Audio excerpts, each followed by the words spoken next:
पुंडलिक वरदारी विठ्ठल श्री ज्ञानदेव पंढरीनाथ भगवान की माऊली ज्ञानेश्वर जगद्गुरु तुकाराम महाराज पवन पुत्र हनुमान छत्रपती शिवाजी बोलो रे भाई सब संतन की जय।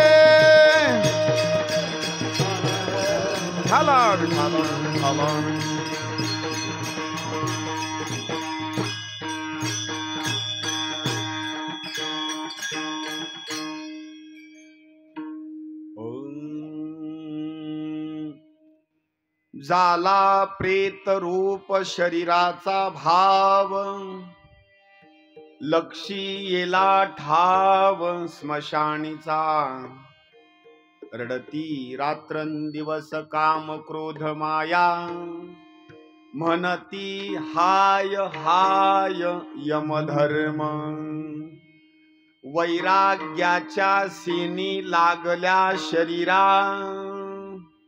ज्ञानाग्नी लागला ब्रह्मत्वेसी फिरविला घट फोडिला चरणी महावाक्य ध्वनी बोंब झाली दिली तिळांजुळी कूळ नाम रूपासी शरीर ज्याचे त्यासी समर्पिले तुका म्हणी रक्षा झाली आपे आप उजळीला दीप गुरु कृपे रडती रात्रंदिवस काम क्रोध माया म्हणती हाय हाय यम धर्म पांडुरंगा करो प्रथम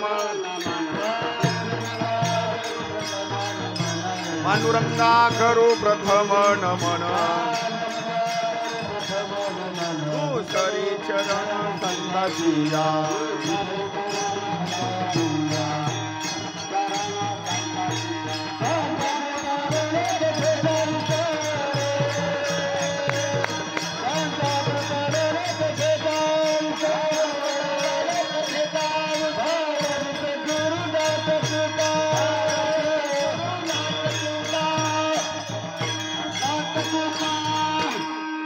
लद्दान गंडम मिलद्भृंग खंडम चलचारुषुंडम जगत्रान शौंडम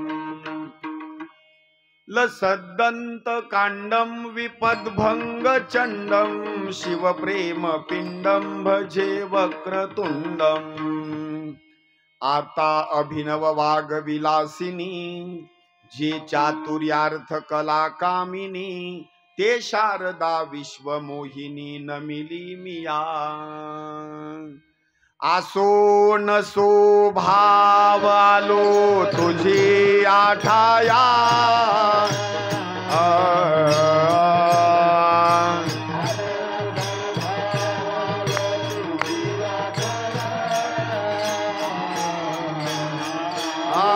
आसो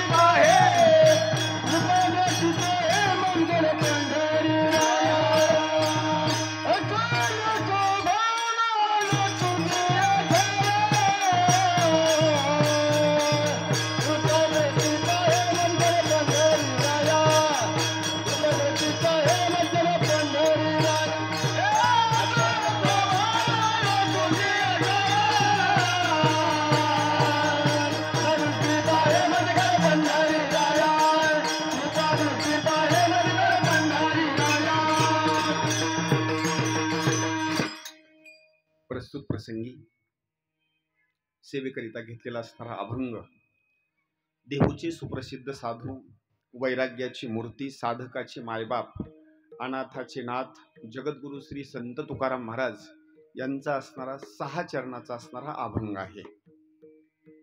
अभंग पुढं सोडवला जाईल का नाही जाईल हे मला सांगता येत नाही, पण अगोदर 2 मिनिटांमध्ये अभंगाचा अगोदर भावार्थ सांगतो, जेणेकरून पुन्हा वेळेच्या अभावी एखादं चरण जरी राहिलं तर काही मंडळी म्हणतात मग महाराजांना एवढा अभंग घेतला कशाला, सोडणं होत नसेल तर. त्याच्याकरता अगोदर 2 मिनिटांमध्ये अर्थ सांगतो, म्हणजे पुन्हा नाही जरी सुटला तर शंका नको. प्रथम चरणामध्ये जगद्गुरु श्री संत तुकाराम महाराज वर्णन करतात. जाला, पहिला शब्द सांगितला बघा, जाला. जाला शब्दाचा अर्थ असा होतो झालं बरं का. आता जाला शब्दाचा अर्थ झालं, आणि हा जाला शब्द फार महत्वाचा आहे. जर एखाद्या माणसाला जर विचारलं जेवण झालं का, त्यानं जर सांगितलं का नाही आता जेवण झालं, म्हणजे त्याची तृप्ती झाली, आता त्याला जेवण्याची अपेक्षा नाही. बर, तुमचा विवाह झाला का, झाला बर का, म्हणजे आता पुन्हा नाही. बर, काही गोष्टी सांगितलेल्या आहेत, झालं म्हटल्याच्या नंतर पुन्हा शब्द नाही बर का त्याला, म्हणजे ती पूर्ण शब्द झाला पुन्हा आता. बर, 12वीचा पेपर झाला का, हो झाला बर का आता, म्हणजे आता शेवट झाला आता. तसं एक सांगतो, जोपर्यंत शरीरामध्ये जीव होता का नाही तोपर्यंत हे शरीर सारखं चालत होतं, फिरत होतं, कोणीकडेही जात होतं, येत होतं, जात होतं, याच्यावर सगळे लोक प्रेम करीत होते. पण याचा शेवट झाला बरं का, म्हणजे झाला. आता हे शरीर राहिलं नाही व्यवस्थित, हे शरीर अगोदर जे चालत होतं ते झालं. आता कसं झालं, झाला प्रेत रूप शरीराचा भाव. आता त्याच्यामध्ये जीव राहिला नाही, हे आता तिकडल्या कामाचं झालं, आता इकडल्या कामाचं नाही. आता झाला प्रेत रूप शरीराचा भाव. बरं, आता त्याला राहण्याचं ठिकाण कोणतं आहे, आता घर नाही, शेत नाही, कुठलंही नाही, त्याचं राहण्याचं खरं ठिकाण तिथून पुढलं सांगितलं. लक्षी येला ठाव स्मशानीचा. अगोदर दररोज झोपत असताना कुठे झोपत होता, चांगली गादी अंथरून टाकायचा, त्याच्यावर असणारा बेलसीट टाकायचा, व्यवस्थित उशी डोक्याच्या खाली घ्यायचा. पण आता त्याचं काही नाही बरं का. आता त्याला झोपण्याची जागा कोणती आहे, लक्षी येला ठाव स्मशानीचा. तिथं गादी आहे का, अजिबात नाही. बर, एकदा स्मशानभूमीमध्ये गेल्याच्या नंतर कोण कोण रडतात हे मागलं वर्णन केलेलं आहे. रडती रात्रंदिवस काम क्रोध माया. कोण कोण रडत, पहिला शब्द सांगितला रडत असताना काम रडतो. कामाचे अर्थ 2. एक आपल्या शरीरामधला असणारा विकार आहे तो सुद्धा रडतो. कामाच्या बाबतीमध्ये आणखी एक गोष्ट रडते, ती म्हणजे कोण रडते. त्या काम शब्दाचा दुसरा अर्थ असा होतो, परमपूज्य विठ्ठल महाराज शास्त्री यांना मी प्रश्न विचारला, म्हणजे काम शब्दाचा नेमका अर्थ इथं काय बसतो. त्या काम शब्दाचा अर्थ त्यांनी सांगितला. काम शब्दाचा अर्थ म्हणजे इथं विकारच बसतो अशातला भाग नाही, तर या शरीरामध्ये आशारूपी असणारी एक स्त्री आहे, आणि ही रात्रंदिवस असणारी रडते. का, एकदा जर आपल्या घरामधला माणूस निघून गेला ना, तर घरचा माणूस निघून गेल्याच्या नंतर पाठीमाग आशा रडते. का आशा रडते माहिती का, की इथून पाठीमाग संसार करत असताना बाजारला गेल्याच्या नंतर पिशवी भरून घेऊन यायचे, सगळा संसार घेऊन यायचे, पण आता ती आशा रडते, मालक तुम्ही निघून गेलात, आता आमचं जीवन कसं होईल, म्हणून हे पाठीमाग आशा रडते. रडती रात्रंदिवस. कोण रडतो, काम. नंबर 2, पुढं राग रडतो. राग म्हणजे क्रोध. हा रागाचा सुद्धा असणारा शरीरामधला विकार सांगितलेला आहे, हा विकार सुद्धा असणारा रडतो. आणि तिसरी गोष्ट सांगितली, पुढं रडत असताना काम रडतो, क्रोध रडतो, आणि शेवटचा टप्पा सांगितला माया रडते. माया म्हणजे कोणती रडते माहिती का, त्या माणसानं घरावर प्रेम केलं, त्या माणसानं जमीन जुमल्यावर प्रेम केलं, तो सुद्धा रडण्याकरता सुरुवात करतो. नवे नवे त्यांनी एवढी प्रॉपर्टी कमवून ठेवली, आणि ते निघून गेल्याच्या नंतर सगळे गणगोताचे पाठीमागलची माणसं आहेत का नाही, त्यांनी आपल्यावर अनंत उपकार केलेले आहेत, म्हणून त्या उपकारातून आपण परत फेड करू शकत नाही. म्हणून पाठीमागलची मग पत्नी असतील, मुलं बाळ असतील, मित्रमंडळी असतील, सखे सोयरे असतील, हे सगळे मायामध्ये बसतात. म्हणून तर म्हणतात माया म्हणजे फार खतरनाक माया आहे. कोण कोण रडत, हे सगळे गणगोत रडतात, कारण हा जो बाजार भरलेला आहे का नाही, हा सगळा बाजार प्राण्या मायेचा बाजार. माया घने भ्रमला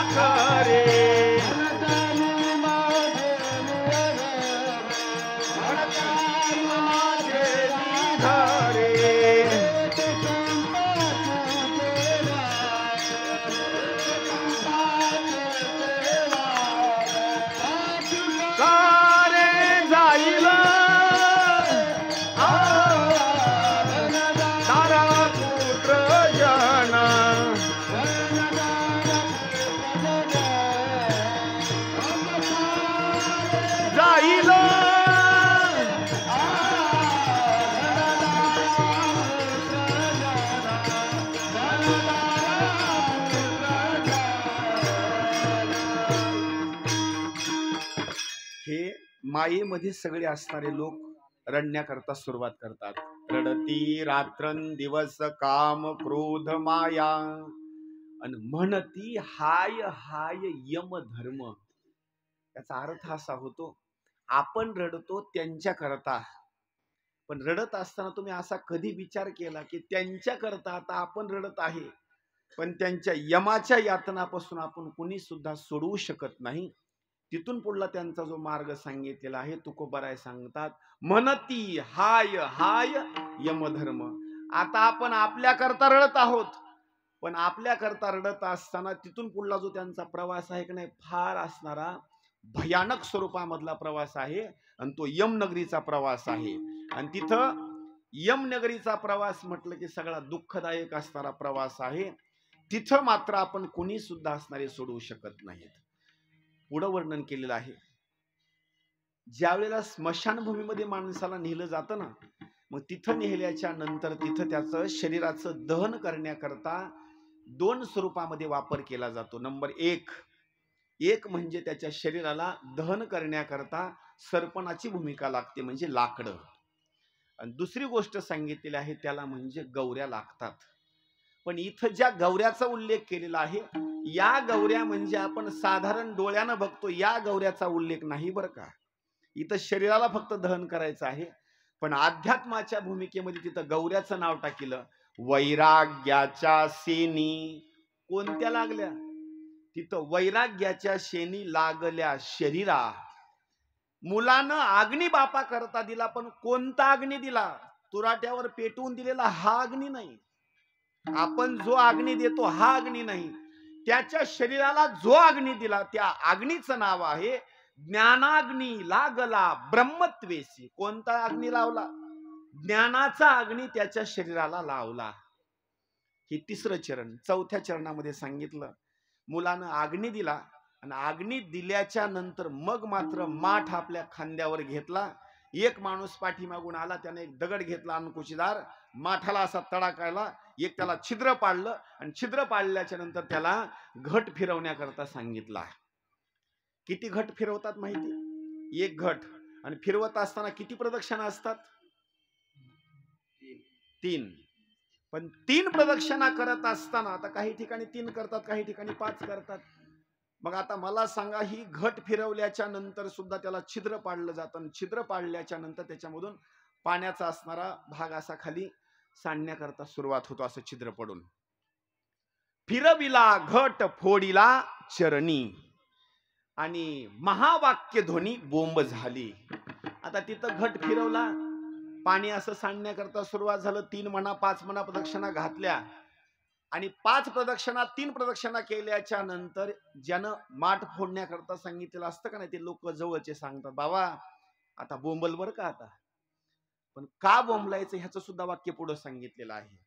कोणतं बोंबलायचं आहे? आपण बोंबलतो म्हणजे शिमग्याच्या दिवशी बोंबलणं वेगळं, पण इथं जे बोंबलायचंय का नाही, त्या बोंब मारण्याचं महत्वाचं कारण सांगितलेलं आहे. महावाक्य ध्वनी बोंब झाली. कोणतं महावाक्य? त्या महावाक्याचा अर्थ असा आहे, अरे बाबा, जीव आणि ब्रह्म हे कधीच मरू शकत नाही. बोंब जी मारायची का नाही, ती बोंब मारून रडून बोंब नाही, आनंदात बोंब मारायची आहे. जरी माझे वडील असतील तर यांच्यामधला जो आत्मा आहे, जो जीव आहे, जे ब्रह्म आहे का, हे कधीच मरू शकत नाही. याच्याकरता बोंबलायचं आहे. नाही तर लोक सांगतात बोंबला म्हणून उगच बोंबलायचं, असा भाग नाही. त्याला शास्त्र सुद्धा सांगितलेलं आहे. महावाक्य ध्वनी बोंब झाली. आता शेवटचं 3रं चरण झाल्याच्या नंतर 4थं चरण झाल्याच्या नंतर पुढे वर्णन केलेलं आहे. एक माणूस जवळ येतो आणि सांगतो, आता काय करा, हातामध्ये पाणी घ्या. आणि पाणी घेऊन आपला जो असणारा उजव्या हाताचा जो अंगठा आहे का नाही, त्या अंगठ्याकडून असं पाणी सोडण्याकरता सुरुवात करा. आता का पाणी सोडायचं याचं वर्णन केलेलं आहे. दिली तिळांजुळी कुळ नाम रूपासी. असं पाणी हातामध्ये घेतलं आणि पाणी हातामध्ये घेतल्याच्या नंतर उजव्या हाताकडून असं सोडण्याकरता सुरुवात केलं. का सोडण्याकरता सुरुवात केलं? मातीला गेल्याच्या नंतर जास्त दूरपर्यंत बस जाऊ नका बरं का. काही गोष्टी मातीला गेल्याच्या नंतर जास्त दूरपर्यंत बसायचं नाही. नेमकी क्रिया काय चालू आहे जवळ जाऊन डोळ्यानं बघायची. का? त्याचं कारण एक आहे. इथं महाराज जरी गादीवर असला आणि घोंगडीवर जरी असला तर एक दिवस महाराजाला सुद्धा हीच क्रिया आहे बरं का. लोकांचं सांगतो असं नाही. हा, लक्षात ठेवा. कोणी जरी असेल तर त्याच्याकरता ही क्रिया ठरलेलीच आहे. त्याच्याकरता कसं त्याची ताटी बांधली जाते, कसं शिकाळं बांधलं जातं, कसं त्याला वाजवीत नेलं जातं, ही सगळी क्रिया आपल्या डोळ्यानं बघायची. का बघायची याचं एक कारण एक आहे. अरे नुसती आशा करून संसार करून करून काही सोबत येणार नाही, ही आपली असणारी अवस्था होणार आहे. याच्याकरता पुढं जायचं. नाही तर काही लोक काय करतात, काही राहिलं नाही बरं का बघा, एकदम बाहेर तिकडं तिकडं जाऊन काय उपयोग आहे. जायचं मातीला ना, एकदम समोर थांबायचं, डोळ्यानं प्रत्यक्षात बघायचं नेमकं आपल्या सोबत काय येणार आहे. काही सोबत येणार नाही बरं का. तिथं पाणी सोडत असताना 3 स्वरूपामध्ये वर्णन केलं आहे. पाणी सोडत असताना नंबर 1, पाणी सोडण्याकरता सुरुवात केल्याबरोबर, पाणी सोडल्याबरोबर नंबर 1 ला दिली तिळांजुळी कुळ नाम रूपासी. नंबर 1, ज्या कुळामध्ये आपला जन्म झाला ना, ते कुळ संपलं. आता ज्या कुळात आपला जन्म झाला ते कुळ संपलं. तुम्ही कोणत्या कुळाचे आहे तिथं काही तुमचा विषय नाही का. आता तुम्हाला ज्ञानाग्नी दिलेला आहे, तुमचं कुळ संपलं. नंबर 1, दिली तिळांजुळी कुळ नाम रूपासी. अगोदर तुमचं नाव होतं, पण मेल्याच्या नंतर तुमचं नाव अजिबात राहणार नाही. तुमचं नाव कुठं जर एखाद्या दिवस विचारलं तर तुमचं नाव येईल पुन्हा. तुमच्या नावाला कोणी सुद्धा विचारणार नाही. लोक बोलत बोलत म्हणतात त्याचं लय नाव होतं. कधी? जिवंत असताना. मेल्याच्या नंतर नाव नाही बरं का. नंबर 1, कुळाला तिळांजुळी दिली. नंबर 2, नावाला तिळांजुळी दिली. आणि नंबर 3रा भाग सांगितलेला आहे, त्या रूपाला सुद्धा तिळांजुळी दिली. लक्षात ठेवा. माणूस जिवंत असताना त्याला गंध लावासा वाटतो, तेल लावावंसं वाटतं, मेकअप सुंदर करावंसं वाटतं, दिवसातून 2दा 3दा. पण मरण पावलेल्या माणसाचा चेहरा तुम्ही पहा, त्याच्या चेहऱ्याकडे पाहू सुद्धा वाटत नाही. म्हणजे त्याचं जे रूप आहे ते रूप सुद्धा असणार संपून जातं. दिली तिळांजुळी कुळ नाम रूपासी, आणि शरीर ज्याचे त्यासी समर्पिले. जरी तुम्हाला वाटत असेल हे माझं आहे, माझं आहे, माझं आहे, हे तुमचं शरीर नाही. 5 जणांकडून तुम्ही उसनं आणलेलं आहे, आणि उसनं आणलेलं शेवटी एक ना एक दिवस तुम्हाला देऊनच टाकावं लागतं. पिंड हा उसना आणिला पाचाचा, शेखी लागे ज्याचा त्यासी देणे. तुकोबरायांना शेवटचा प्रश्न विचारला, महाराज ज्या शरीराच्या बाबतीमध्ये तुम्ही एवढं वर्णन करता का नाही, तुमच्या शरीराचं काय झालं? इतर माणसासारखं झालं का वेगळं काही झालं? तुकोबरायांनी सांगितलं, माझं शरीर मात्र तसं झालं नाही बरं का. मला घट फोडायची गरज पडली नाही, मला गौऱ्या लावण्याची गरज पडली नाही, मला तिळांजुळी देण्याची गरज पडली नाही. माझं शरीर मात्र तसं नाही बरं का. मी एकच काम केलं, माझ्या स्वरूपामध्ये अंतकाळी विठो आम्हासी पावला, आणि कुडी सहित झाला गुप्त तुका. माझ्या शरीराची मात्र विल्हेवाट लावण्याची गरज पडली नाही. का बाबा? अरे बाबा, शेवटच्या क्षणाला माझ्या करता गरुडावर बैसोनी माझा कैवारी आला. आणि हे जर कार्य कशामुळे घडलं असेल तर सापडविले वाटे जाता गंगा स्नाना, आणि मस्तकी तो जाना ठेविला कर. माझ्या गुरुमुळं माझा जो दीप आहे का नाही संपूर्ण उजळून गेला, असा अभंगाचा सरळ सरळ भावार्थ. विडाला विडाला.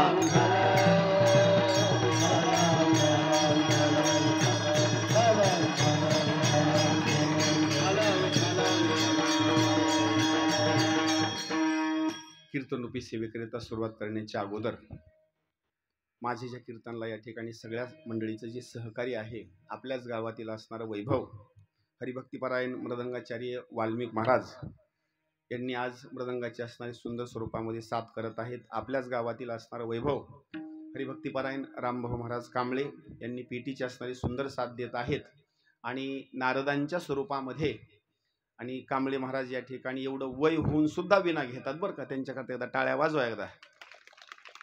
तसेच हनुमंतचे वडील असणारे यांनी सुद्धा सुंदर असणारी चाल गायली. विटखेड्याचे असणारे गणेश महाराज, अण्णा असतील, गावातील संपूर्ण टाळकरी मंडळी असतील, आणि तुम्ही संपूर्ण असणारी पाहुणे मंडळी, नातेवाईक असणारी, गावातील सगळे असणारी श्रोते मंडळी, तुमच्या चरणी सुद्धा असणारा नतमस्तक होतो. सुंदर असणारी गावातीच असणारी साऊंड सिस्टीम आहे, याच्याबद्दल सुद्धा काही सांगण्याची असणारी गरज नाही का. एकदम असणारा सुंदर स्वरूपामध्ये असणारा कार्यक्रम आहे. पण एक मात्र आजचं जे कार्यक्रमाचं जे नियोजन आहे हे सगळ्या मंडळीला असणारा माहिती आहे, पण एक वक्त्याचं कर्तव्य म्हणून सांगण्याचा असणारा भाग. कैलासवासी आणि वैकुंठवासी हरिभक्तीपरायण कृष्णा धोंडेबा शेलार यांचं असणारं दुःखद असणारं एक निधन झालेलं आहे. आणि वयाच्या बाबतीमध्ये सांगायचं म्हटलं तर त्यांचं वय जास्तीत जास्त 50-55च्या आसपास असणार वय असेल. भगवंतानं दिलेलं असणारं आयुष्य 100 वर्षाचं आहे, पण 100 वर्षाचं आयुष्य देऊन सुद्धा इथं आपल्याला आपल्या शरीरावर कुणाचा सुद्धा असणारा विश्वास नाही बरं का. कारण इथं कधी कुणाचं आमंत्रण येत असताना भगवंतानं जर आपल्याला फोन केला आणि सांगितलं तुम्हाला यावंच लागतं, इथं कुणाला सुद्धा थांबता येत नाही. त्यांचा फोन आला आणि त्यांचं आमंत्रण आलं की इथून हलावंच लागतं बरं का. असं म्हणता येणार नाही लाईट आली एवढं आता पाणी भरतो पुन्हा येतो, अजिबात नाही बरं का. एकदा बोलवून आलं रे आलं की लगेच असणारं निघून जावं लागतं. इथं उपजते नासे नासले ते पुनरपी दिसे हे घटिका यंत्र जैसे परिभ्रमिगा. इथं ज्याचा ज्याचा जन्म झालेला आहे त्याला मात्र मरावं लागतं, याच्याबद्दल काही गोष्ट असणारी सांगितली नाही. इथं आजचा दिवस असो, उद्याचा असो, परवा असो, इथं मरण्याची भूमिका मात्र कधी थांबलेली नाही आणि रडणाऱ्याची भूमिका सुद्धा इथं कधी थांबलेली नाही.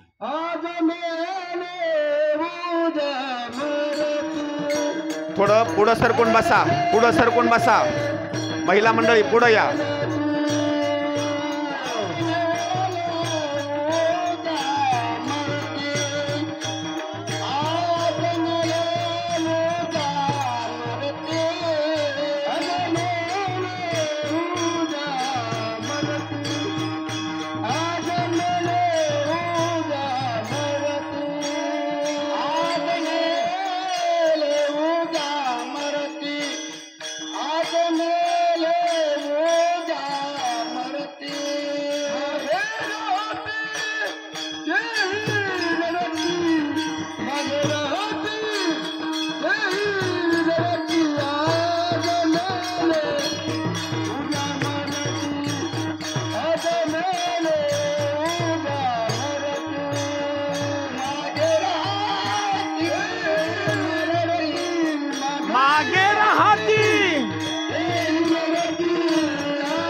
मरणाऱ्याची जी भूमिका आहे का नाही, आजचा दिवस असो, उद्याचा असो, परवाचा असो, इथं कोणीही थांबलेलं नाही. क्रिया ही मरण्याची क्रिया सारखी चालू आहे. एवढंच नाही, पाठीमागच्या लोकांमध्ये काही बदल नाही का, यांच्या हातामध्ये काही नाही. फक्त त्या माणसाची आठवण काढायची आणि रडण्याकरता सुरुवात करायचं. काही असणारा भाग त्यांच्या हातामध्ये नाही.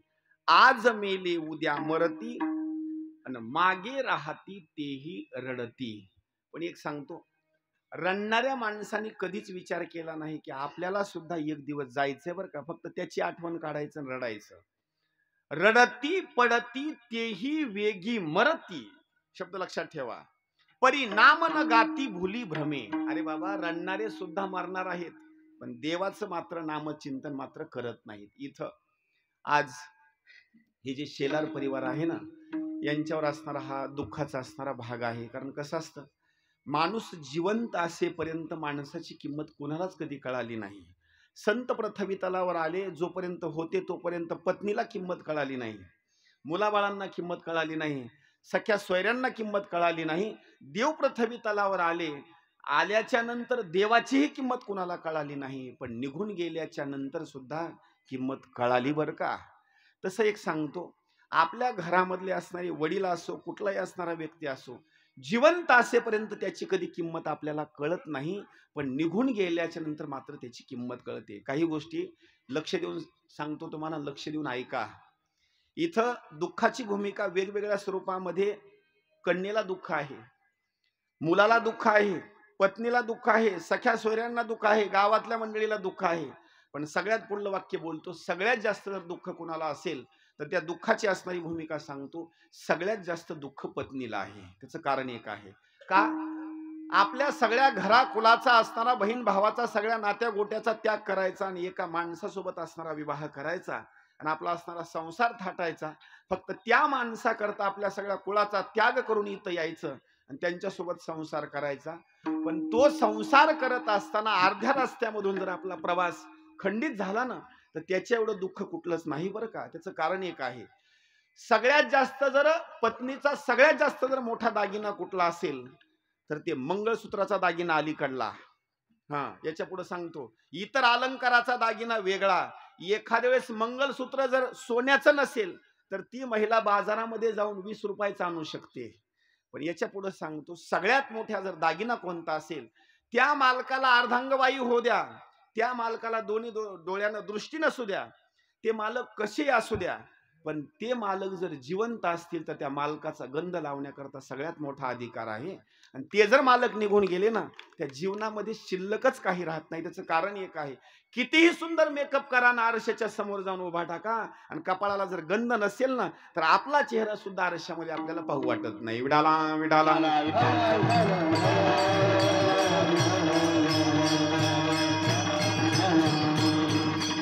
आता इथून पुढे येणारा एक माता भगिनीचा सण आहे. कोणता सण आहे?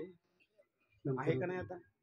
आता तुम्ही एवढेही असणारे वाण वाटताल, पण वाण वाटत असताना ही जी मातोश्री आहे का नाही, आता या मातोश्रीला हे वाण आता वाटता येणार नाही. का माहिती का? सगळ्यात मोठा असणारा दागिना म्हणजे हळदी कुंकवाचा दागिना आहे. हा दागिना आता आपल्या कपाळावर कधी सुद्धा घालता येणार नाही.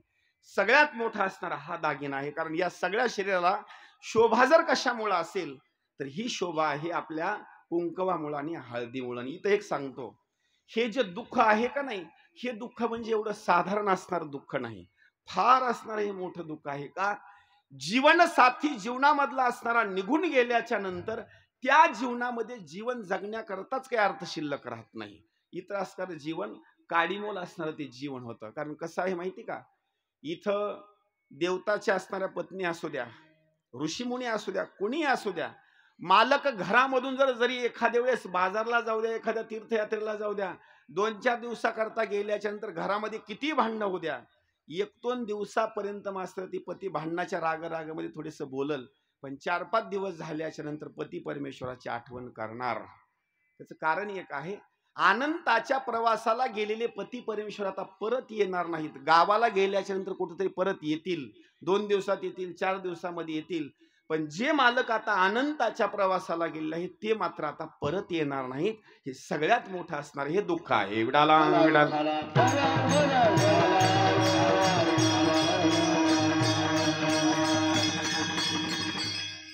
भावार्थ रामायणामध्ये सीता मातेचं असणारं अपहरण केलं आणि अपहरण केल्याच्या नंतर वाशुका नावाच्या असणाऱ्या वटी त्या अरण्यामध्ये आणि अशोक वाटिकेमध्ये सीता मातेला नेऊन ठेवलं. नेवल्याच्या नंतर 1 आणि 2 दिवसापर्यंत नाही, 6 महिन्यापर्यंत असणारा तो भाग सांगितलेला आहे वनवासाचा. त्या अशोक वाटिकेमध्ये नेऊन ठेवल्याच्या नंतर तिथल्या असणाऱ्या एका राक्षसीला सीता मातेनं प्रश्न विचारला, त्रिजटा, मला एक असं वाटतं की माझ्या आणि माझ्या मालकाची भेट होईल का नाही? त्यावेळेला त्या राक्षसीने सांगितलं, सीतामाता काळजी करू नको बरं का, एक ना एक दिवस तुझ्या आणि तुझ्या मालकाची भेट होईल. सांगणारी कोण होती? त्रिजटा. ती सुद्धा राक्षसीन होती. राक्षसनीनं सीतामातेला सांगितलं. तुकोबरायांनी त्याच्याकरता एक सुंदर अभंगच लिहिलेला आहे.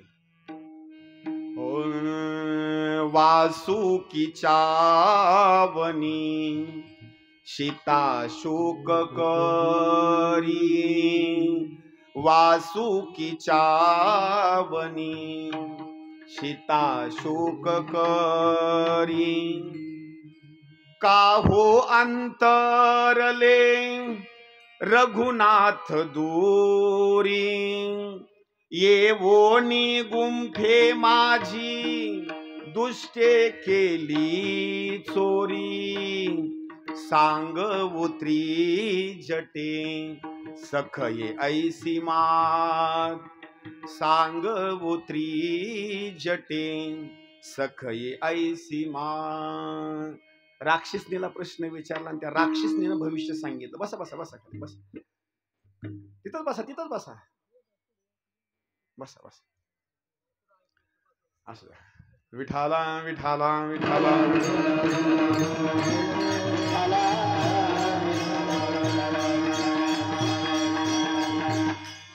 आता तुमच्यामुळे बोलत नाही, असं नाही बरं का, माझा राग देऊ नका, कारण सगळं गाव माझं परिचयच आहे बरं का. फक्त एक लक्षात ठेवा, सांगायचा भागून आता इथून पुढं कधी कुठं चूक करून येतो मी म्हणून सांगतो बरं का. कीर्तनाला पुढं जाऊन बसायचं का नाही, तर सगळ्यात अगोदर येऊन जागा घेऊन बसायचं पुढं. सगळ्यात उशिरा येऊन पुन्हा पुढे यायचं नाही. कशा करता माहिती का? येतानाच पुढे येऊन बसायचं, म्हणजे आलेला माणूस पाठीमागं बघतो. पण काही लोकांना असं वाटतं मला जाऊन पुढे एकदा बघावं. एक भूमिका अशी आहे. पत्नीच्या बाबतीमध्ये जर दुःख सांगायचं म्हटलं ना, फार मोठं असणार हे दुःख आहे बरं का. तिथं त्रिजटेनं बोलण्याकरता सुरुवात केली. त्रिजटेनं सांगितलं, सीता काळजी करू नको बरं का, एक ना एक दिवस मी वचन देते, तुझी आणि तुझ्या मालकाची भेट होईल बरं का. माझा सांगण्याचा भाग एक आहे. भेट झाली का नाही झाली? राक्षसनीनं भविष्य सांगितलं, भेट झाली का नाही झाली? झाली. माझा प्रश्न एवढाच आहे बरं का, आज आपण एवढे जण जमलो, या मातोश्रीला किंवा त्यांच्या पत्नीला कोणीतरी आपण सांगल का, आता रडू नका बरं का, तुमची आणि तुमच्या मालकाची परत भेट होईल, असं एवढ्यापैकी कोणी सांगल? कोणीच सांगू शकणार नाही बरं का. कारण तेवढी आपली भूमिका सुद्धा नाही, तेवढं आपलं असणारं पुण्य सुद्धा नाही, तेवढी आपली ताकद सुद्धा नाही. कारण हे सगळ्यात मोठं असणार ते दुःख आहे.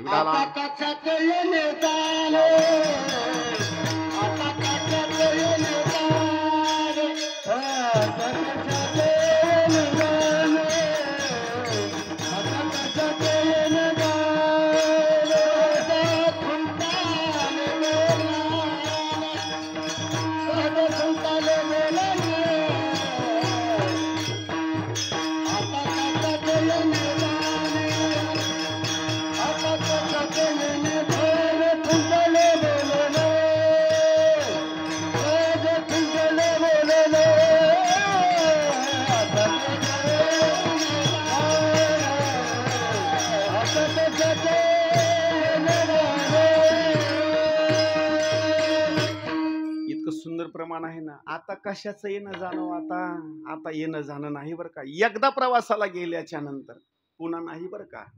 म्हणून एक पत्नीला दुःख, नंबर 2 दुसरं दुःख सांगायचं म्हटलं ना, तर ते मुलांना सुद्धा दुःख. त्याचं कारण एक आहे. आज मुलावर जर कृपा कोण केली असेल तर बाप करी जोडी लेकराची ओढी, आपुली कुरवंडी वाळवणी, किंवा पित्याची एक आजा देह हे वेचावे आणि तेव्हाची बरवे दिसे लोके. कालची गोष्ट मी एका ठिकाणी श्रवण केली. जुन्या काळामध्ये काही बापांनी एसटीला तिकीट जास्त आहे म्हणून बाजार भरल्याच्या नंतर आपल्या घरापर्यंत येत असताना वाहनात बसले नाहीत, तर तेवढेच 2-3 रुपये आपले वाचतील मुलाबाळांना म्हणून पायी प्रवास करून घरापर्यंत आले. बापाच्या बाबतीमध्ये सांगू, 1 डझन केळ जर घेतले तर बाप तिथं एक सुद्धा खाणार नाही. 1 किलो सफरचंद घेतले तर बाप तिथं एक सुद्धा खाणार नाही. तेवढी पिशवी भरणार आणि बाप घरापर्यंत घेऊन येणार. त्याचं दुसरं तिसरं काही कारण आहे. लेकरांनी खाल्लं ना, ते सगळं असणार अन्न मला पोहोचित झालं. बाप एकच करतो, एक रुपया जमा करतो आणि मुला करता असणारा कमवून ठेवतो.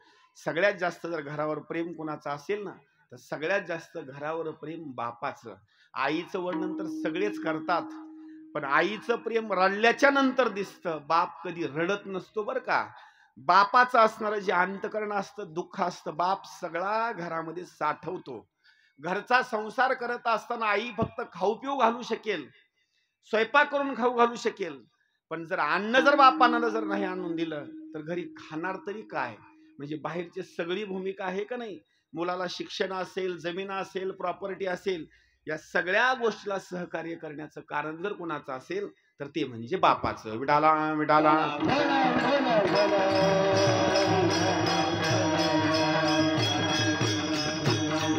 आणि इथं म्हणजे मुलांना सुद्धा दुःख. त्याच्या पुढे दुःखाची भूमिका सांगायची म्हटलं तर 2 असणाऱ्या कन्या, एक म्हणजे कविता परमेश्वर पटरे आणि शीतल लक्ष्मण बडोगे, 2 मुली, आणि भगवान कृष्णा शेलार आणि गणेश कृष्णा शेलार, आणि पत्नीच्या बाबतीमध्ये ताराबाई कृष्णा शेलार. आता मुलीच्या बाबतीमध्ये जर सांगायचं म्हटलं दुःख किती असतं. बापानं सगळ्यात जास्त मुलीचा विवाह करत असताना सगळ्यात जास्त एका गोष्टीचा विचार केला असतो बरं का. त्याचं कारण एकच आहे.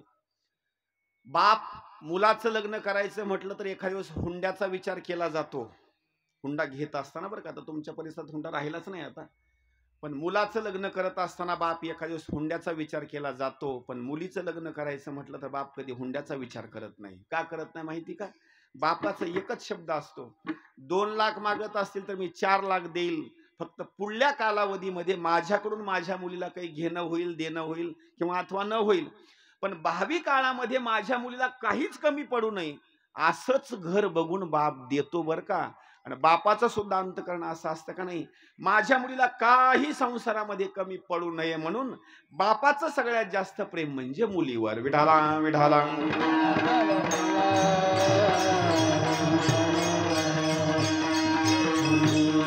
आणि संसार देत असताना कमी संसार देत नाही. त्यांच्या घरी काय नसतं असा विचार करू नका, सगळं त्यांच्या घरी संसार असतो. पण मुलीला संसार देत असताना अहो झाडलोट करायचा झाडू सुद्धा बाप देतो.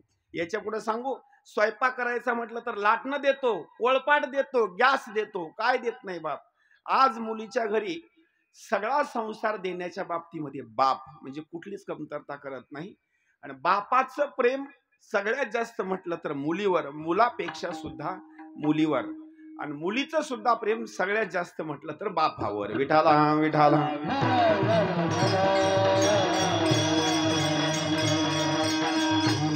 आता हे जे दुःख आहे का नाही, हे इतकं साधारण असणारं दुःख नाही, भरपूर असणारं कोटीचं हे दुःख आहे. या दुःखातून सावरण्याकरता ग्रामदैवत असणारा आपलं हनुमंतराय, तसेच कृष्णेश्वर भगवंत जनार्दन स्वामी महाराज, शांतीब्रह्म एकनाथ महाराज यांच्या चरणी आपण लीन होऊन एकच प्रार्थना करू, देवा साधू संत तुम्ही एकच कृपा करा. हे असणारा जे काही शेलार परिवार आहे यांच्यावर आज दुःखाचा असणारा डोंगर कोसळलेला आहे. या दुःखातून बाजूला निघून जाण्याकरता असणारं मायापाश तुटावी आणि यांना असणारा चांगला असणारा बोध व्हावा, ज्ञानाची प्राप्ती व्हावी आणि यांनी असणारं ते दुःख असणारं क्षमवावं, पचन करावं, एवढीच असणारी शक्ती द्या. विठाला विठाला.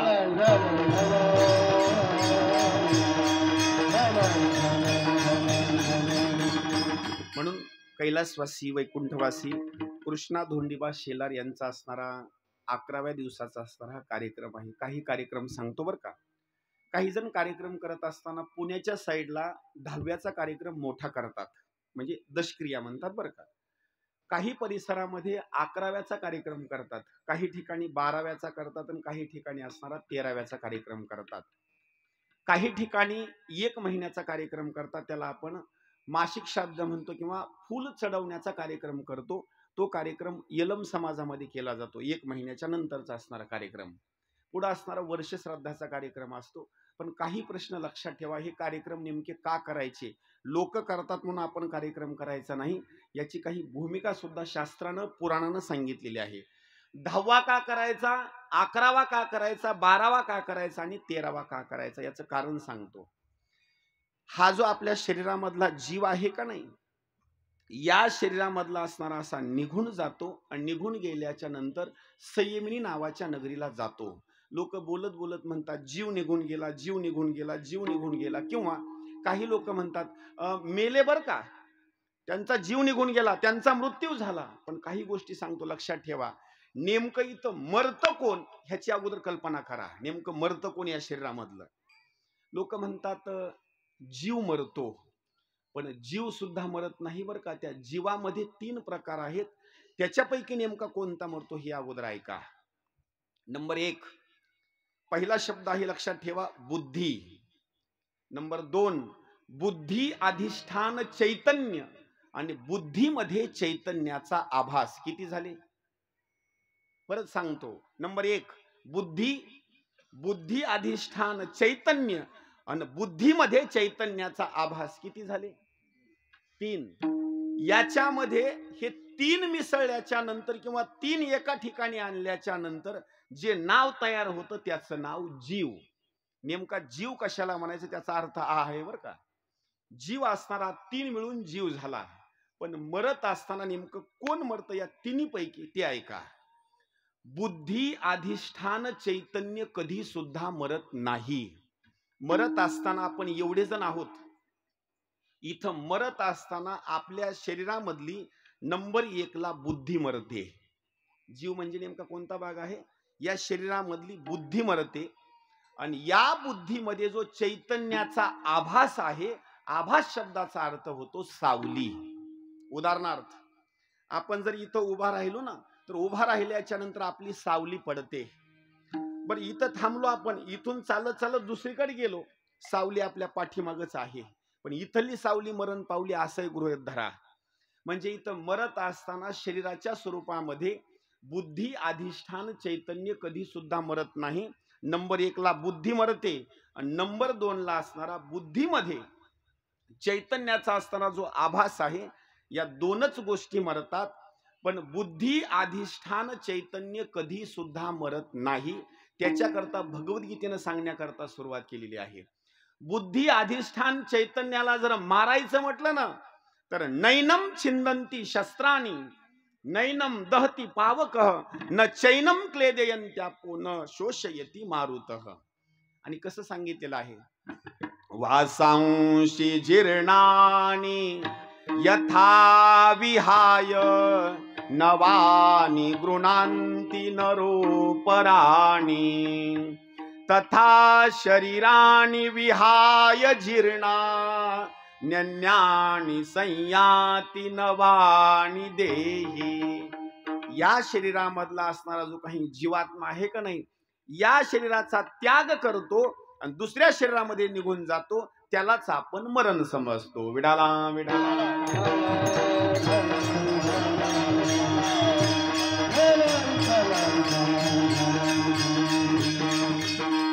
मग एकदा या शरीराच्या बाहेर तो निघून गेला रे गेला, याला आपण असं म्हणतो मृत्यू झाला बरं का. मग कुठं निघून जातो याच्याकरता गरुड पुराण सांगतो. त्या गरुड पुराणामध्ये असं सांगितलेलं आहे, दक्षिण दिशेला असणारा एक समुद्राचा भाग आहे, एकदम शेवटचं टोक. त्या समुद्राच्या पाण्याच्या खाली संयमिनी नावाची नगरी आहे, यमाची नगरी. त्या यमाच्या नगरीला असणारे 4 दरवाजे आहेत आणि त्या दरवाजाच्या आतमध्ये गेल्याच्या नंतर यमाचा असणारा दरबार भरलेला आहे. त्या दरबारामध्ये असणारा हा इथून शरीरातून निघालेला जीव तिथं जातो. तिथं गेल्याच्या नंतर त्या यमाची कीव भागतो. पण कीव भागत असताना त्या यमाला मात्र कीव कधी येत नाही बरं का, अजिबात नाही. नाही त्या यमाची करुणा, नाही त्या यमाची करुणा,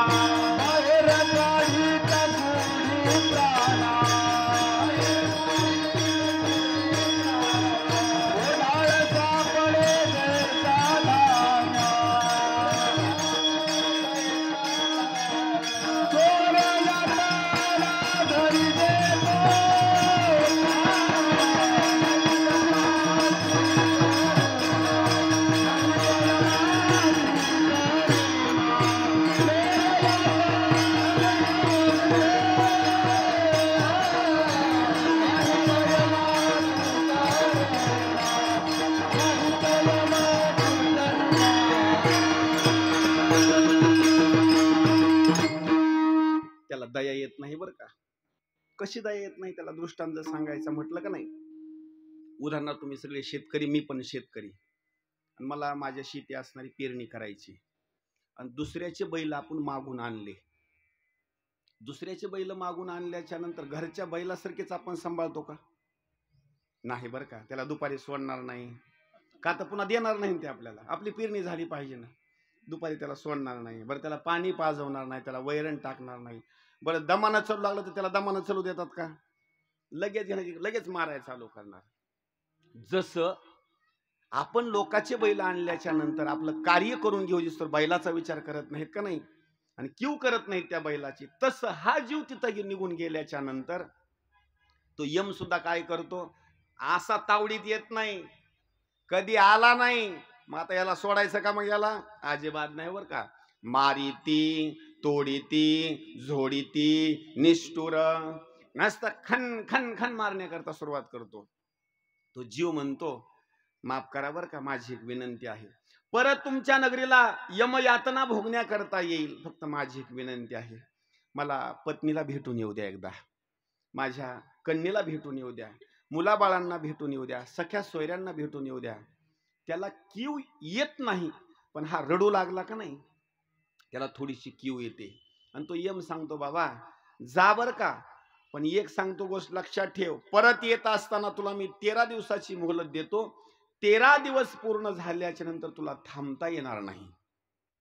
तो जीव परत येतो आणि कुठे येतो माहिती? जिथं प्रेत आहे का नाही, प्रेत, त्या प्रेत जिथं बसवलेलं आहे तिथपर्यंत येतो. पण तिथपर्यंत आल्याच्या नंतर घरामध्ये मात्र त्याला प्रवेशच होऊ देत नाहीत. हे जे दुसरे लोक आहेत का नाही, तोपर्यंत त्यांनी सगळी तयारी केलेली असते.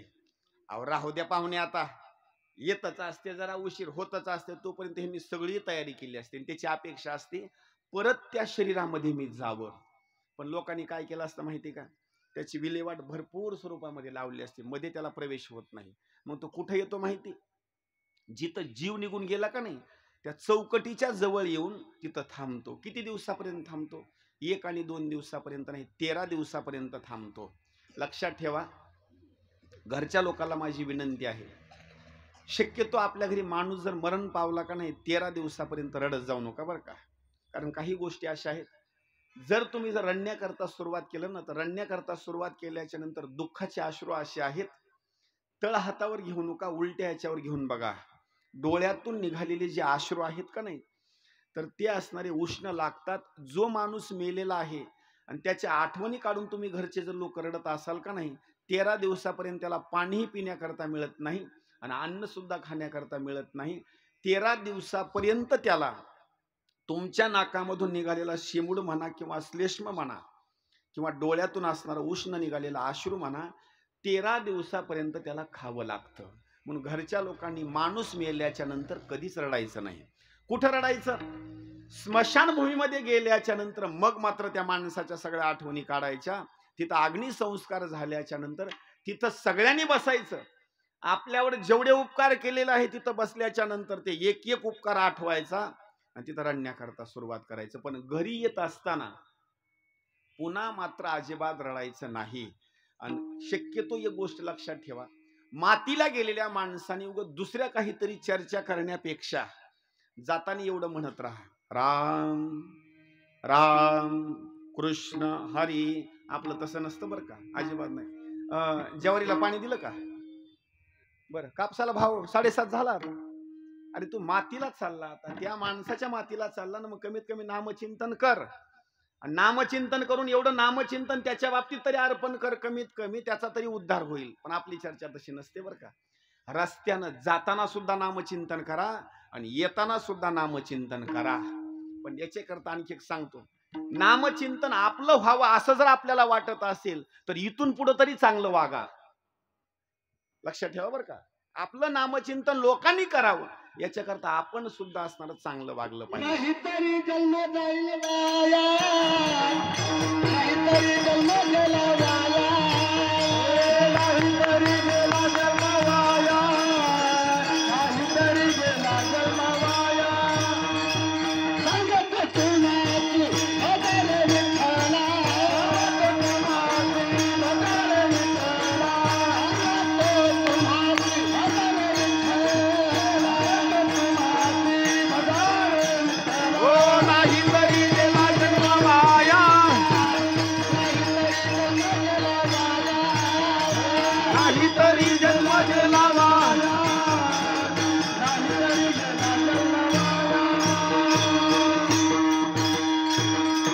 म्हणून मातीला गेलेल्या माणसाने फक्त देवाचं असणारं नामचिंतन करायचं. आता पुढे सांगतो, हा 10वा आणि 11वा विधी जे आपण जे करतो का, याचं कारण एक आहे.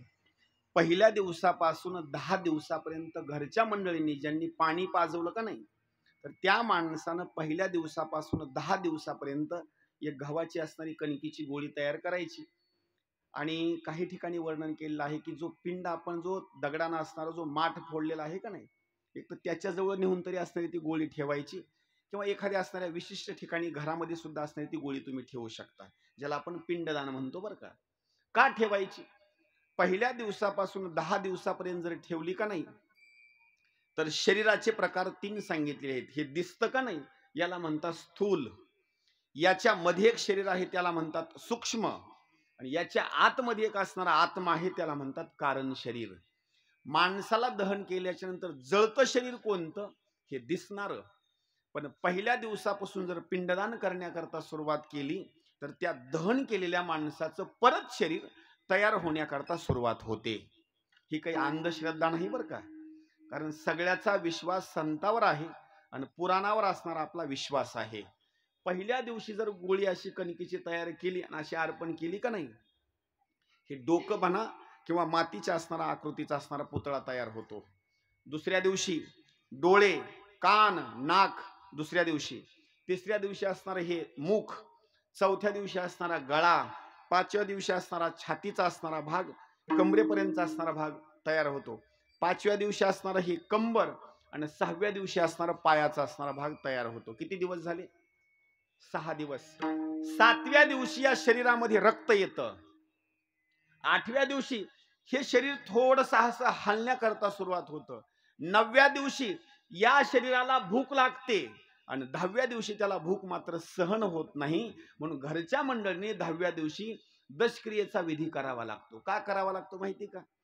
जरी घरच्या मंडळीनं 10 दिवस पिंडदान जरी नाही केलं तर 10 दिवसाचा विधी ब्राह्मण मंडळी एकाच दिवशी तिथं करून घेतात.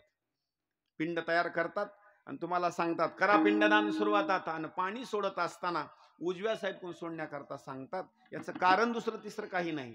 10 दिवसापर्यंत तुम्ही पिंडदान घरी केलं नाही, पण 10 दिवसाचा विधी एकाच दिवशी मध्ये असणारा पूर्ण करून घेतात. त्याला दशक्रियेचा असणारा विधी म्हणतात. का करायचं? त्यांचं सगळं असणारं शरीर तयार होतं. आता 11वा दिवस सांगितलेला आहे. परत 11व्या दिवशी असणारा अन्नदान, परत 12वा दिवस सांगितलेला आहे, परत अन्नदान, आणि परत 13वा दिवस सांगितलेला आहे, परत अन्नदान. पण या 3 दिवसामध्ये 4 दिवसामध्ये दररोज काय आपल्याच्या अन्नदान होत नाही. म्हणून आपल्या इथं काही प्रथा पाळलेल्या आहेत. कुणाचा 10वा मोठा करतात तर कुणाचा 13वा लहान करतात, कुणाचा 13वा मोठा करतात तर 10वा लहान करतात, कुणाचा 10वा लहान करतात तर 11वा मोठा करतात, कुणाचा 10वा आणि 11वा लहान करतात तर 12वा मोठा करतात. ही पद्धत आपल्या आपल्या समाजानुसार असणारी टाकलेली आहे. पण एक सांगतो, हा विधी करणं फार असणं गरजेचं आहे. जर नाही जर केला ना तर पितृदोष सुद्धा घरामधला निघून जात नाही. विठाला विठाला.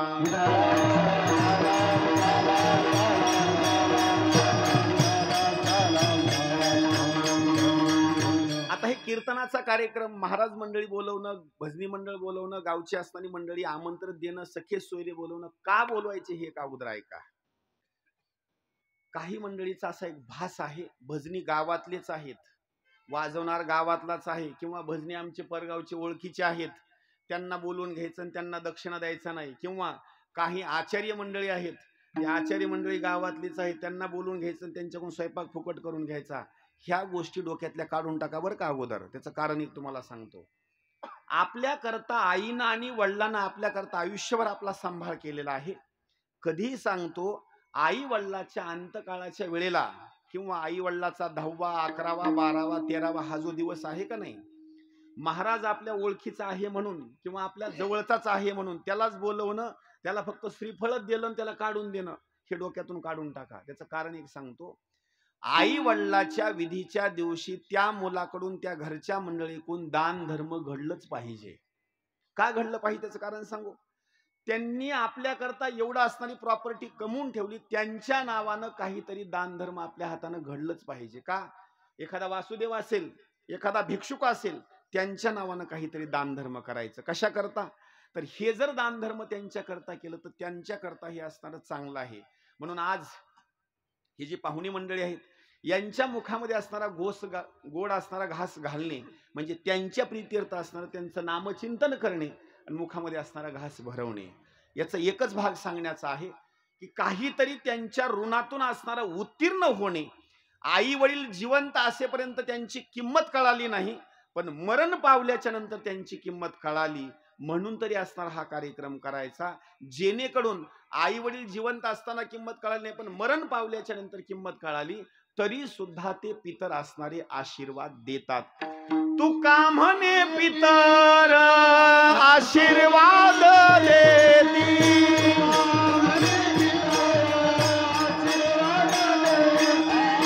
तुका म्हणे पितर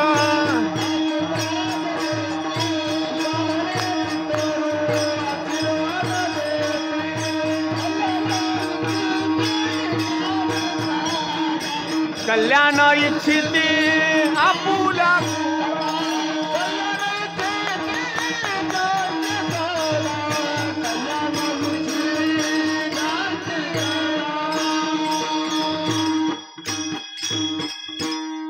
जरी एकदा जर पितर पितरांनी जर आशीर्वाद दिला ना तर तुका म्हणी पितर आशीर्वाद देती अन कल्याण इच्छिती आपुल्या कुळा. एकदा पितरांनी आशीर्वाद दिला ना तर काही आपल्या संसारामध्ये असताना कमी पडत नाही.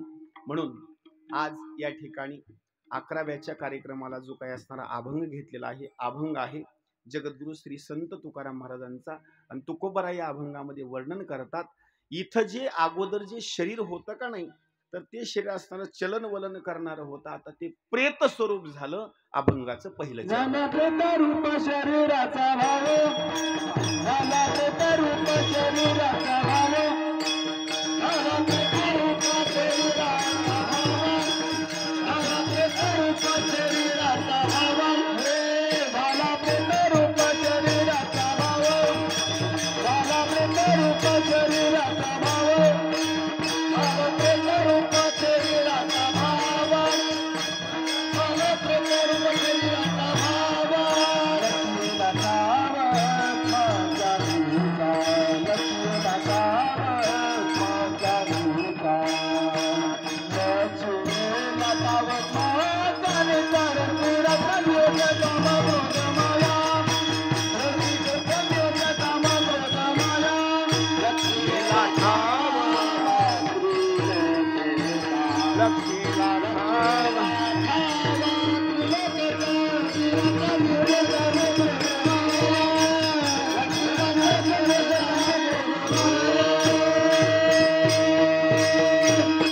विठोबार खुमाई,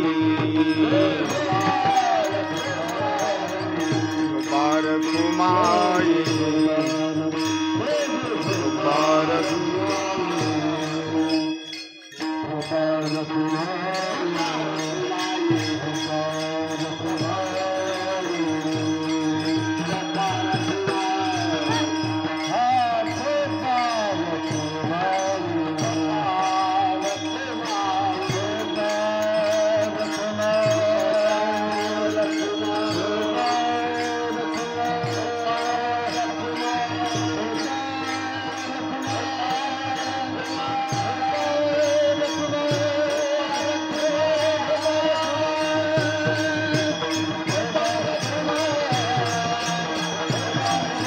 गोपार कुमार, गोपार कुमार, गोपार कुमार, गोपार कुमार.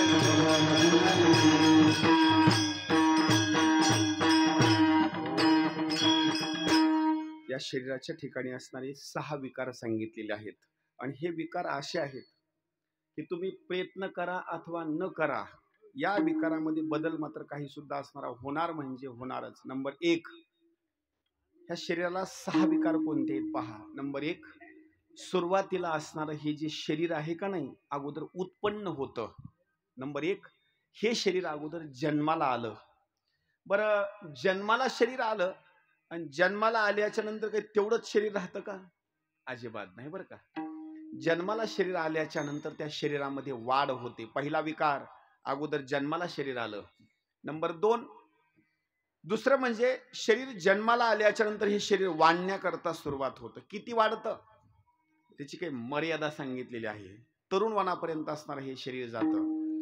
उत्पन्न होणं, वाढणं, शेवटच्या टोकापर्यंत जाणं आणि तिथं म्हटलं स्थिर राहणं. एकदा तिथं स्थिर राहिलं का नाही परत मात्र उतार होण्याकरता सुरुवात होते. आणि उतार होत असताना एक दिवस शरीराचा नायनाट होऊन जातो. म्हणजे शरीर असणार ते जीर्ण होऊन जातं.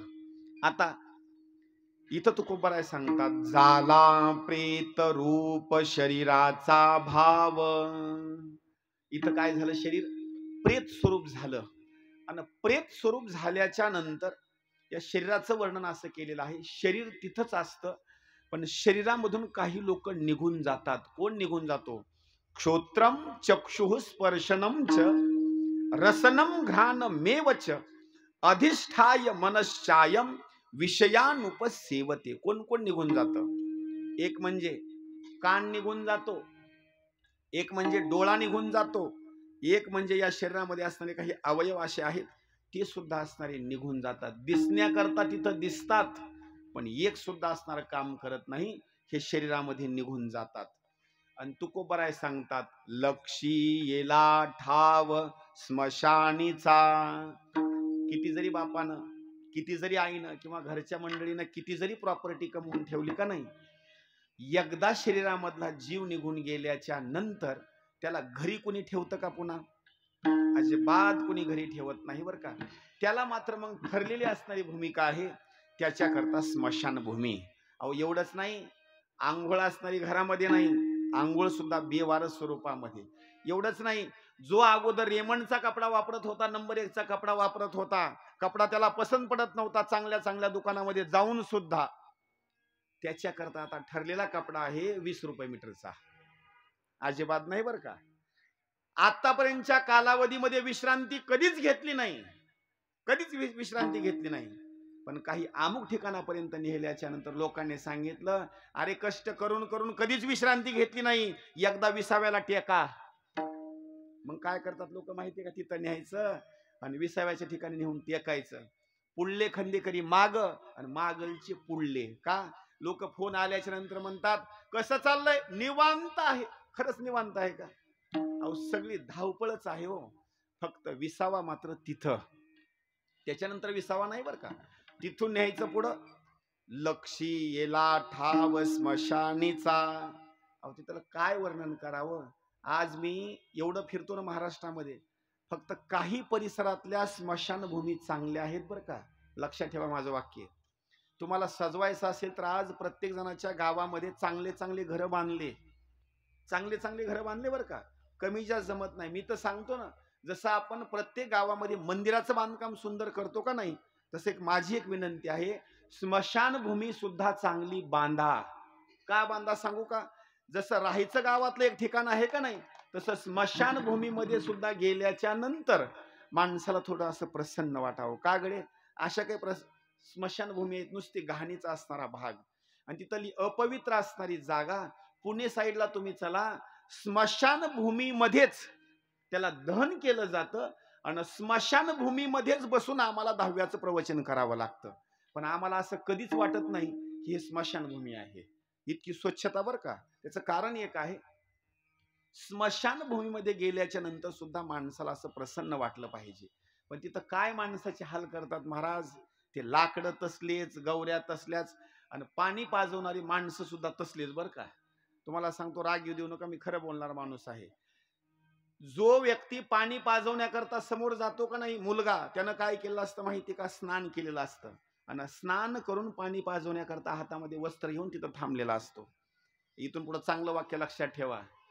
तुम्हाला जर त्या माणसाला पाणी पाजवण्याकरता जायचं असेल ना, तर एक म्हणजे तुमचे पाय चांगले पाहिजे अगोदर. तुम्ही काय केलं असतं माहिती का? लघवीला जाऊन आलेले असतात, तिथं पाय धुतले असतात का तुम्ही?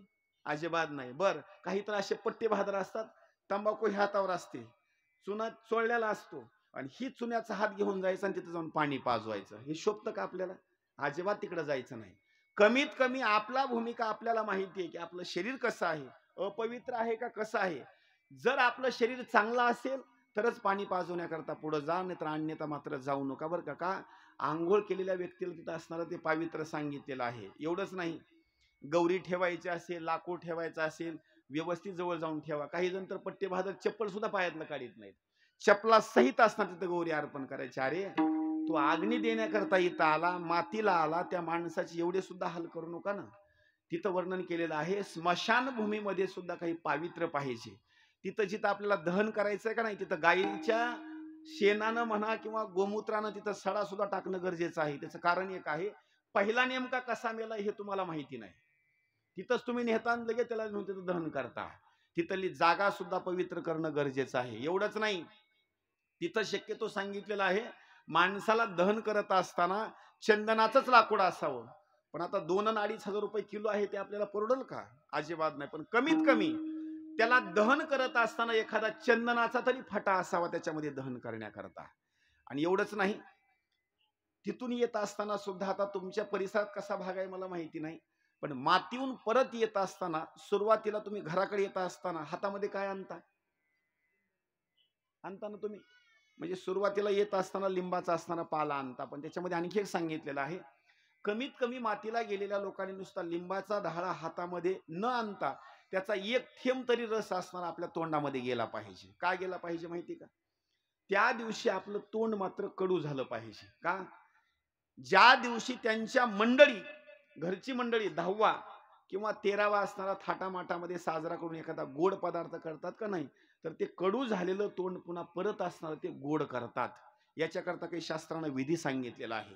म्हणून जशा शास्त्रानं विधी, पुराणानं विधी सांगितलेले आहेत, तशा स्वरूपामध्ये जर विधी तंतोतंत केला ना, तर त्याचं फळ सुद्धा असणार आपल्याला त्या ठिकाणी मिळतं. म्हणून रडती रात्रंदिवस काम क्रोध माया आणि म्हणती हाय हाय यमधर्म. एवढंच नाही, त्याला गौऱ्या लावत असताना वैराग्याच्या गौऱ्या लावतात. पण कोणतं वैराग्य?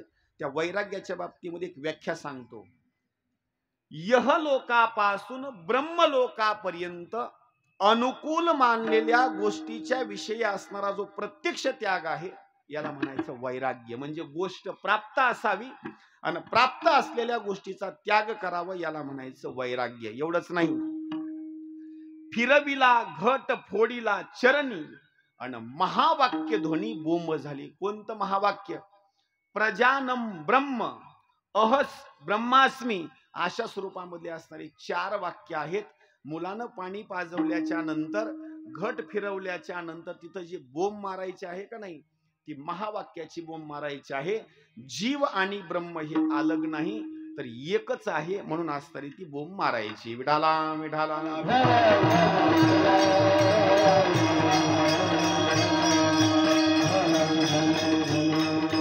आणि पुढं वर्णन केलेलं आहे, दिली तिळांजुळी कुळ नाम रूपासी. एक म्हणजे कुळाला तिळंजुळी द्यायची. का द्यायची माहिती का? आता खरं जर कुळ सांगायचं म्हटलं ना, आपल्या सगळ्या जणांचं असणारं कुळ सांगायचं म्हटलं तर एकच, माय जगन्नाथ, बाप जगन्नाथ, अनाथाचा नाथ जनार्दन. इथं फक्त काही असणारा भेदभाव केलेला आहे. आम्ही या कुळाचे, आम्ही त्या कुळाचे.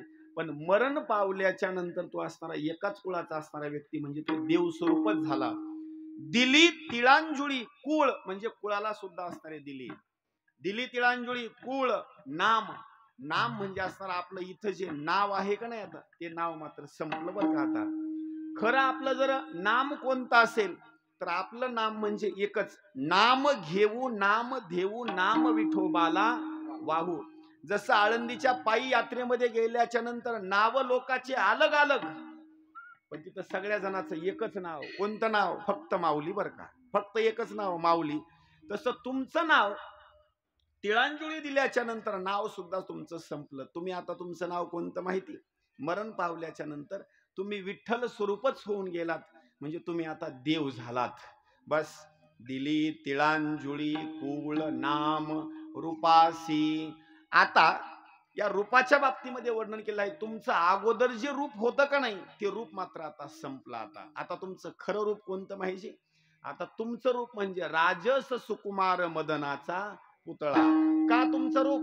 तुम्ही मरण पावल्याच्या नंतर आता देव स्वरूपच झालात, म्हणून तुम्ही आता देवच बरं का. आणि आपण सुद्धा म्हणतो आचार्य देवो भव, पितृ देवो भव, म्हणजे मरण पावलेला माणूस सुद्धा देवाच्या असणारा समान असतो. पुढे तुकोबारायांना प्रश्न विचारला, महाराज ज्या लोकांचं तुम्ही एवढं असणारं वर्णन करता, तुमच्या शरीराच्या बाबतीमध्ये नेमकं काय झालं?